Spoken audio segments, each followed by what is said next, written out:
በየሳምንቱ በዛው በተለመደው ቀን ያንን ነጭ ጽጌረዳ ይዞ ወደ መቃብሯ ይመላለስ ነበር። አንድ ቀን በዝናብ የራሰች ሴት ልጅ መጥታ ዓለምን ያናጋ ነገር ተናገረች። ጌታዬ ሚስትህ አልሞተችም አለችው። መጀመሪያ ላይ ውሸት መሰለው።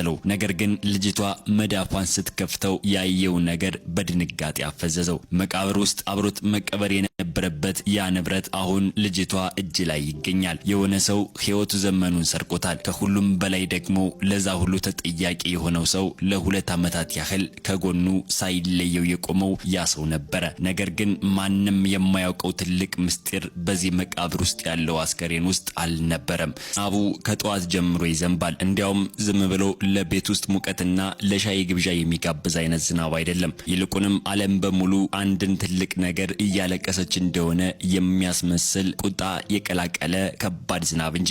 ለጁድ ግን ዓለም ማልቀስ ከጀመረች 2 ዓመታት አልፈውታል። ጁድ በግል መካነ መቃብር ውስጥ በጭቃው ላይ ተንበርክኳል። የለበሰው ውድና ዘመናዊ ልብስ በጭቃ ተላውሷል። ዝናቡ ሰውነቱ ላይ ተጣብቋል። ሹፌሩ ዣንጥላውን ሊይዝለት ቢሞክርም ጁድ ግን በዝምታ በእጁ አሳርፎታል። እሱ የሚፈልገው ዣንጥላ ሳይሆን ዝናቡን ነው። ምክንያቱም ሰማዩ አብሮት ሲያለቅስ ብቻውን እንዳልሆነ ይሰማዋል። ከፊቱ በሕይወቱ የገጠመውን ትልቅ መከራ የሚያስታውስ የእብነ በረድ ሐውልት ቆሟል።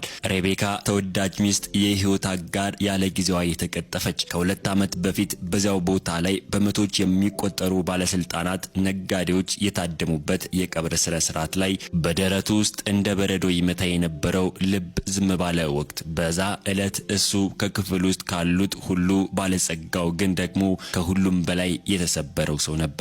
አሁን ግን ያ ሁሉ ካሜራና ንግግር የለም። ዓለም መጓዟን ቀጥላለች።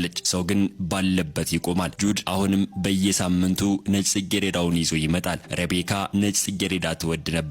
ቀይ ጽጌረዳ ትኩረት ለሚፈልጉ ሰዎች ነው ትለው ነበረ እየሳቀች። አዲሱን አበባ በመቃብሩ ላይ ያስቀመጠና በዛው ተንበርክኮ ቆየ። ከሷ ጋር በሐሳብ ማውራት ጀመረ። ስለ ሳምንቱ ውሎው፣ ስለ ስራው፣ ልክ ምግብ ጠረጴዛ ላይ ተቀምጠው እንደሚጨዋወቱት ፈገግ ለማለት ሞከረ፣ ግን አልቻለም። ፈገግታው ከንፈሩ ላይ ሳይደርስ በሐዘን ይሰበራል። ልክ ያቺ ሮላንድ የምትባለዋ ጀልባ በጨለማ ውቅያኖስ ላይ ፈንድታ ብቸኛ የህይወቱን ትርጉም የሆነችው ሚስቱን ይዛበት እንደሄደች ሁሉ የሱም ደስታ አብሮት ይሄዳል። አሁንም ናፍቃኛለች አለ በቀስታ።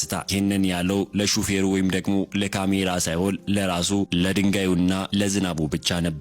አይኖቹን ጨፈነ። እዛው ቅጽበት ግን አንድ ድምጽ ሰማ። ለስለስ ያለ የወጣት ድምጽ። ጌታዬ አለችው ከጀርባው። መጀመሪያ በሐሳብ መስሎት አልተንቀሳቀሰም ነበር። ነገር ግን ድምጹ በድጋሚ መጣ። ጌታዬ እባክዎትን ላናግሮት የሚገባ ነገር አለ አለችው። ጁድ አይኖቹን በዝግታ ገለጠ። ራሱን ቀና አደረገና ወደ ኋላ ዞር ሲል ከ4 እርምጃ በማይበልጥ ርቀት ላይ አንዲት ወጣት ቆማለች። ገና የ17 ወይም ደግሞ የ18 ዓመት ልጅ ትመስል ነበረ።